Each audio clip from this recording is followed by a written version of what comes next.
like if you can't, and your EV is 200K a year, let's say, or 150K a year, and you've hit your ceiling, and your ceiling is truly to be a tier two player.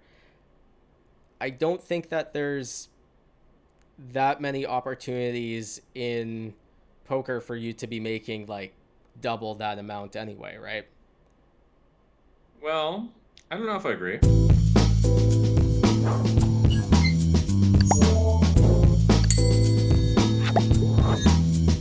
Well, let me ask you this: what do you expect? Let's say most like 25K MTT players to make. Suppose someone's like solidly beating a 25K, like that's probably like pretty high level. Even though I think we can both agree that those ones are quite a lot softer than 100Ks usually. Um, Mm-hmm. let's say they like had half their action for those, and they're playing 10Ks or whatever, and like, oops, they're playing some high stakes cash games. What do you think they're making a year? I want to know more about what your edge is over those kinds of guys. Uh, so, so the question is like how much I think a tier one player would make in kind of playing 25Ks, or someone a little bit below that. Some a little bit below that because tier one's too ambitious. Not everyone can be tier one. Mm-hmm. Only what like 10% or so can be tier one. That's how tier one works. Yeah. So more like or 10. I don't know how you're rating it. 10 to 20%. Probably top 15%. Um, yeah. So more like solidly winning the typical one because it's not realistic to aim for tier one. Right. So if you're beating a 25K for, let's say, 4 to 5% on average, You think that's tier and two? Four to yeah, five percent. yeah, and then you have roughly half your auction. So, you're making something like $400 or $500 a tournament. That sounds not very good. Well, it's not amazing, but I should say you're making $400 to $500 per bullet, not per tournament. Or another way to look at it is, you can make the calculation a lot simpler and just kind of tally up how much action you put in a given year. So let's say you have, 5 million in buy-ins. If you kind of travel to everything, play a lot, and let's say you have a 2% ROI in that. Uh,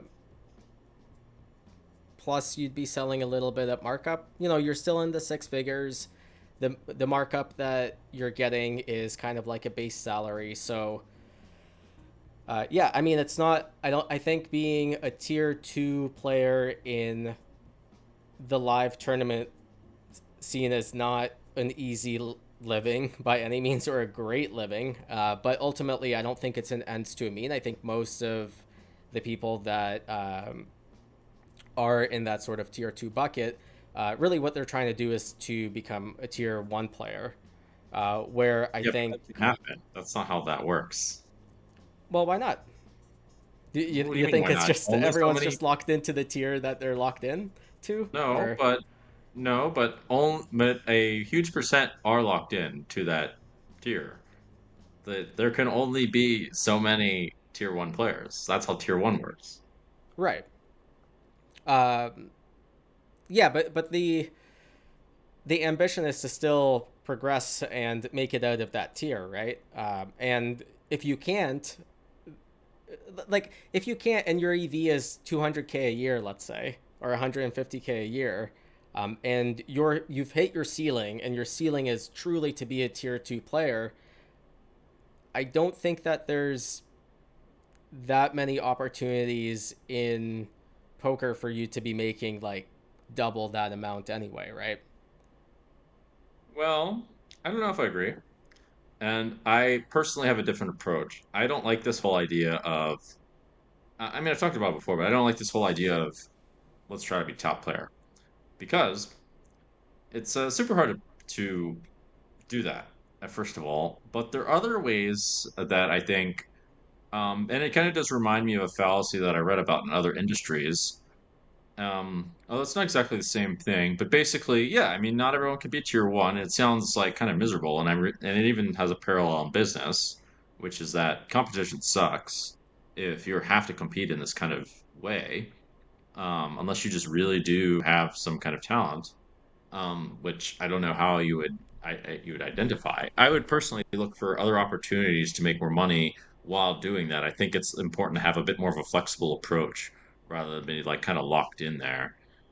And yeah, I said that before. I found opportunities quite a bit. I mean, looking around and not looking around. I actually tried to do that's part of the point of my community is to make more to get people to look for more of these opportunities and kind of like fall into them more rather than sit there and battle each other out. I just think that's not really a winning situation.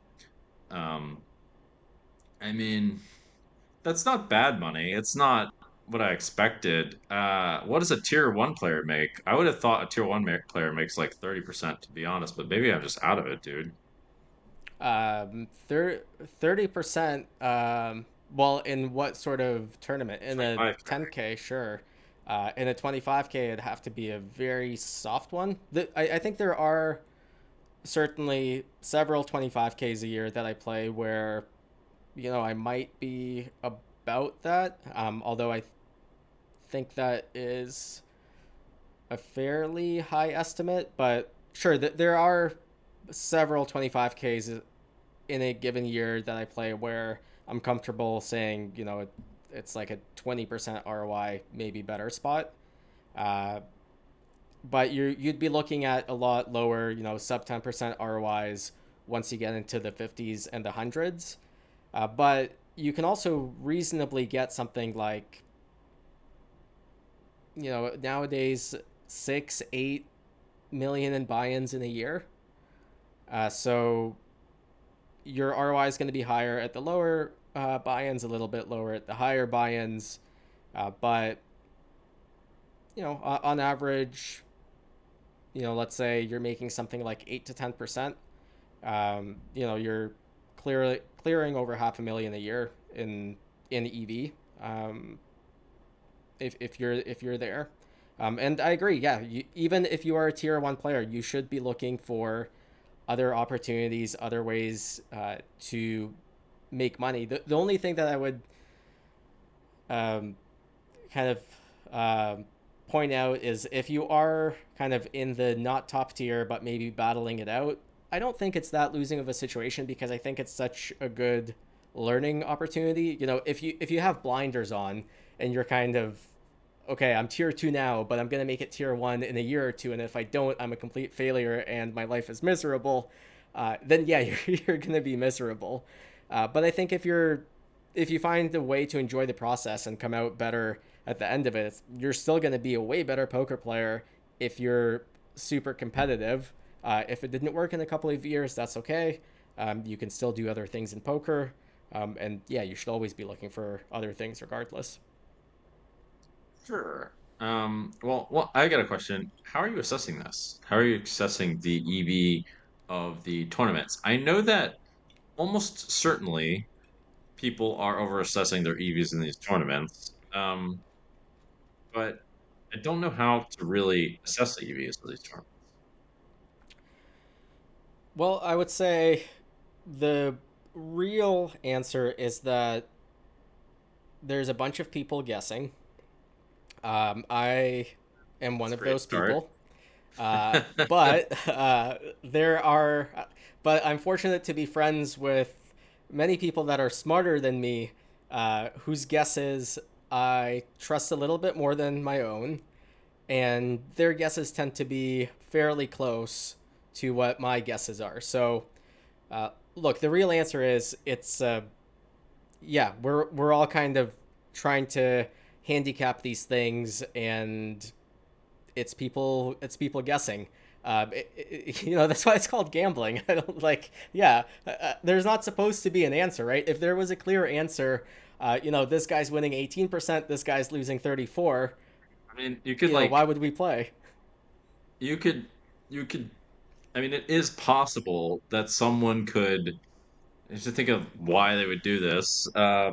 Someone could get paid to figure out what everyone plays and that kind of thing, and you know, give some kind of assessment for what each regular or player is in the tournament, like whether one's a VIP or like a casual player, or one's a regular player or whatever, or some bad regular who won a satellite, or one's Daniel Dvoress, and, and you could compare them to other online tournaments perhaps, and then like that would give you probably a good idea. There's ways of using data. We have data now.